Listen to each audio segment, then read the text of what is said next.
Hello everyone, welcome to my channel DOE worksheet with Preeti. हमारी कार्यपत्रक 37 तिथि है 14 दिसंबर 2021। विषय है हिंदी, कक्षा 8वीं के बच्चों के लिए ये वर्कशीट दी गई है। चैप्टर है हमारा सूरदास के पद। प्यारे बच्चों, आपकी पाठ्य पुस्तक वसंत के पाठों पर आधारित इन कार्यपत्रकों के माध्यम से आपसे विभिन्न पाठों पर चर्चा होती है। आइए इस क्रम में आज सूरदास जी रचित पदों पर आधारित पाठ सूरदास के पद पर चर्चा करते हैं। चलिए वर्कशीट स्टार्ट करते हैं और मेरे चैनल को लाइक और सब्सक्राइब भी कर दीजिए।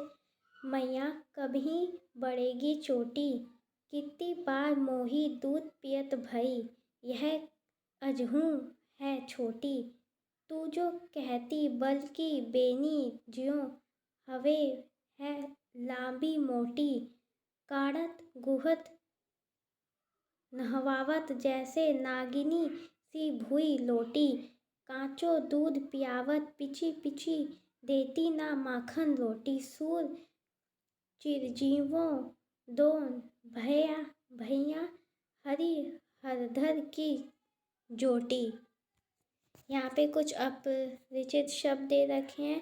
अजहू मतलब आज भी, बेनी चोटी, काढ़त का अर्थ होता है बाल संवारना, भूई भूमि, पची पची का बार बार, बल का बलराम, हवे का होगी, गुहत का गूथना, लोटी का लौटने लगी।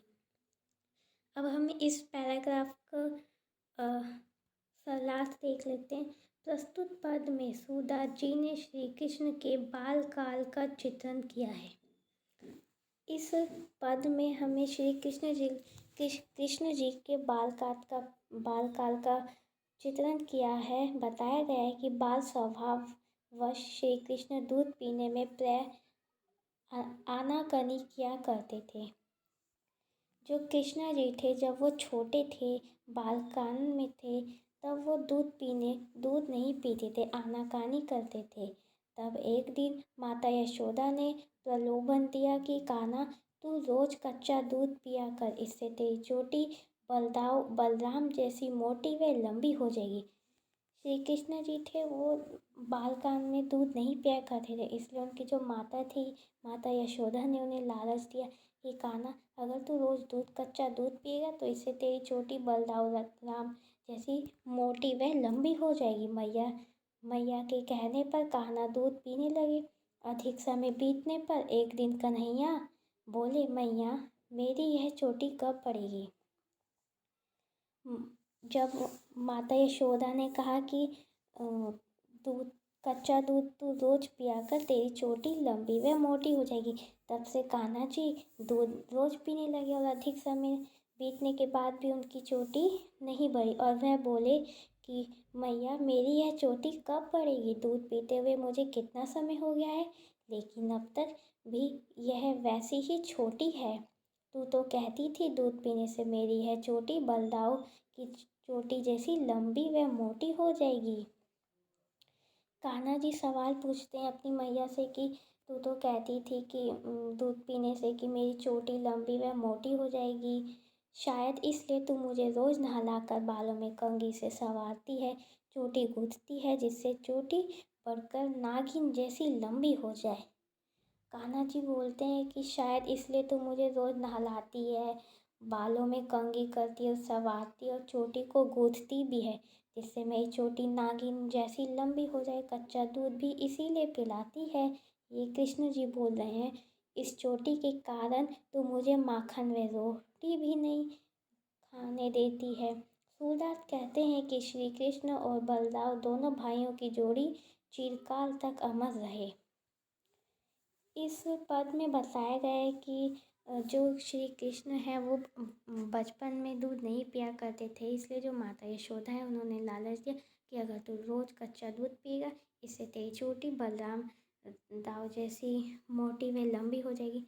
ये कहने पर जो कान्हा जो थे, उन्होंने अब दूध पीना शुरू कर दिया, रोज पे अधिक समय तक पीते रहे और उन्होंने एक दिन अपनी मैया से पूछा कि मैया तू तो कहती थी कि मेरी चोटी दूध पीने से मेरी चोटी लंबी हो जाएगी, पर उनकी चोटी लंबी नहीं हो रही थी फिर वो कहते कि शायद इसलिए तू मुझे रोज़ नहला कर बालों में कंघी से संवारती है, चोटी गूंथती है और चोटी बढ़कर नागिन जैसी लंबी हो जाए।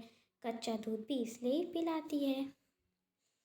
और जो यशोदा माता थी वो उन्हें माखन व रोटी भी नहीं देती थी। सूरदास जी कहते हैं कि श्री कृष्ण और बलराम दोनों भाइयों की जोड़ी चिरकाल तक अमर रहे। ये थी हमारी वर्कशीट। यहाँ पे कुछ क्वेश्चन आंसर हैं। आशा है आपने इन पंक्तियों के भावार्थ को समझ लिया होगा। आइए इन्हीं पंक्तियों पर आधारित कुछ प्रश्नों के उत्तर खोजते हुए लिखते हैं। निम्न में से कौन सा विकल्प दूध शब्द का पर्यायवाची नहीं है? पेय, दुग्ध, नीर या गोरस? होगा नीर। कृष्ण की माता उनको किस बहाने से दूध पिलाने की कोशिश करती थी? तो हम लिखेंगे कृष्ण की माता उनको यहाँ पे होगा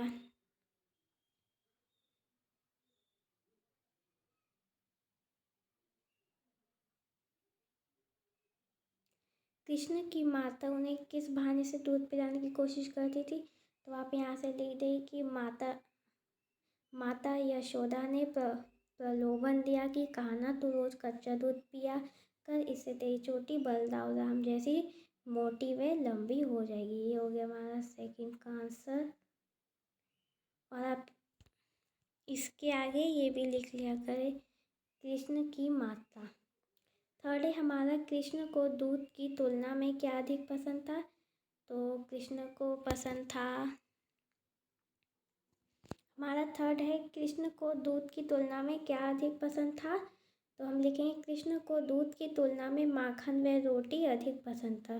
फोर्थ है हमारा, हरि हरदर नाम किनके लिए प्रयोग किया गया है? कृष्ण और बलराम के लिए प्रयोग किया गया है। गतिविधि है हमारी, उपयुक्त पद में आपको कौन सी बात सबसे ज़्यादा अच्छी लगी और क्यों? अनुच्छेद के रूप में अपने विचारों में लिखिए। तो इस गतिविधि का आंसर हो जाएगा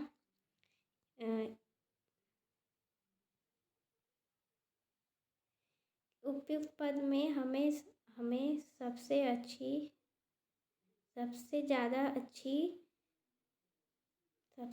अच्छा लगा कि श्री कृष्ण के बाल काल का चित्रण किया गया है। ये होगा आपकी गतिविधि का आंसर। आई होप आपको ये वर्कशीट पसंद आई होगी और आपको ये वर्कशीट समझ में आई भी होगी। अगर ये वीडियो आपको पसंद आई होगी तो प्लीज़ लाइक और सब्सक्राइब और शेयर